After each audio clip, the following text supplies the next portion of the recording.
50 दिन की यात्रा करेंगे आप जलयान से, जलयान यानी पानी की जहाज से 50 दिन की यात्रा, और बांग्लादेश होते हुए यह पहुंचेगी असम के डिब्रूगढ़, और इसकी शुरुआत होगी वाराणसी से। जी हाँ, गंगा और ब्रह्मपुत्रा होते हुए 27 नदियों के साथ आपको यह यात्रा कराएगी 50 दिन की। इस जलयान में, जिसका नाम है गंगा विलास जलयान, अब इसके बारे में बताते हैं। 22 को चल दी है यह कोलकाता से आएगी। कोलकाता में गंगा हुगली हो जाती है और वहाँ से फिर आएगी पटना से 6 तारीख को आ जाएगी वाराणसी में खिड़किया घाट पर आएगी। उसमें कुल 32 की संख्या में विदेशी लोग सवार हैं। यहाँ घूमने के बाद 13 जनवरी को यहाँ से प्रस्थान करेगी और 8 दिन में यह पहुँचेगी पटना।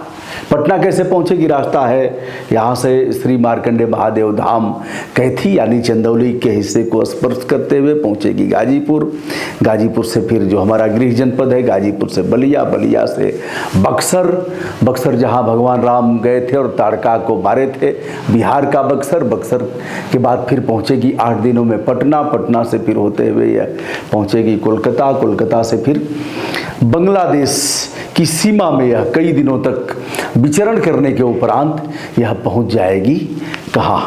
असम में डिब्रूगढ़। बीच में कई चीज़ें हैं, 40 सीटर रेस्टोरेंट भी है, इस जहाज़ में जिम भी है, आप कसरत कर सकते हैं, और इसमें टेलीविज़न भी लगा हुआ है, नेट की भी सुविधा रहेगी। फिर वह समस्त सुविधाएं रहेंगी जिसकी ज़रूरत है। यात्रा महसूस नहीं होगा कि आप यात्रा कर रहे हैं, लेकिन पूरे के पूरे 50 दिन ब्रह्मपुत्रा का भी दीदार होगा और 50 ऐसे स्थानों पर रुकेगी जहां आपको बहुत सी चीज़ें ऐतिहासिक और धार्मिक प्रतिष्ठान देखने के लिए मिलेंगे। जैसे वाराणसी ये रुकेगी तो वाराणसी के तमाम गंगा घाटों को दिखाएगी। तत्पश्चात यह वाराणसी में बाबा विश्वनाथ से लेकर के भैरव के काशी भैरव के कोतवाल संकट मोचन मंदिर से लेकर के चुनार मिर्जापुर को भी दर्शन कराने के उपरांत इनकी बसें होंगी, लग्जरी बसें, और दर्शन करा करके फिर ऐसे करेंगे। इसी प्रकार PPP मॉडल यानी पब्लिक प्राइवेट पार्टनरशिप पूरे देश में इसका प्रचलन हो गया है, सारी चीज़ें प्राइवेट की जा रही हैं। बहरहाल उसी के आधार पर इसका संचालन होगा, और इसमें जैसा कि मैंने बताया अंतर्देशीय जल मार्ग परिवहन यह पूरी दुनिया का सबसे लंबा जल मार्ग परिवहन है। अगर देखा जाए तो यह 15 दिन बांग्लादेश की सीमा में रहेगी, और फिर जो प्रदेश पड़ेंगे उन प्रदेशों में वाराणसी से शुरू हो रही है तो उत्तर प्रदेश के बाद बिहार के बाद यह 3 दिन तक झारखंड की सीमा में रहेगी, और फिर यह पहुंच जाती है पश्चिम बंगाल और बांग्लादेश होते हुए असम की सीमा में। काजीरंगा नेशनल पार्क भी आपको देखने के लिए मिलेगा, और फिर यह सुंदरबन डेल्टा भी आप देख सकेंगे। 50 दिन की यात्रा और 3200 किलोमीटर की दूरी। तो दोस्तों 80 यात्री इस जलयान में यात्रा कर सकेंगे। काफ़ी कुछ अच्छा है, और जिसे लोग जानने की चेष्टा कर रहे हैं। पानी अभी तो गंगा में है, आगे कितना सफल होगा मुझे नहीं पता। इस प्रकार की तमाम योजनाएं बनी और बिगड़ी। 22 दिसंबर को कोलकाता से चलने वाला यह विमान वाराणसी पहुंचेगा। लोग इसका इंतजार कर रहे हैं, जगह जगह मार्केटिंग भी होगी कि कैसे है विमान, और लोग इसके बारे में अपने अपने ढंग से विवेचन भी करेंगे। मैं भी इस बार तो नहीं, लेकिन अगली बार अगर सब कुछ ठीक ठाक रहा, अब आपको लगेगा कि ठीक है साहब सब कुछ है, खिड़की से हम दीदार करेंगे, गंगा जी का दर्शन करेंगे, विभिन्न घाटों को देखेंगे, सुंदरबन भी आपने दिखा दिया, और आपने दिखा दिया काजीरंगा नेशनल पार्क, और सब कुछ दिखा दिया बक्सर, और जैसा कि मैंने बताया लगभग 50 स्थानों पर इसका रुकना होगा। तो सब कुछ कर दिया साहब, किराया कितना लगेगा?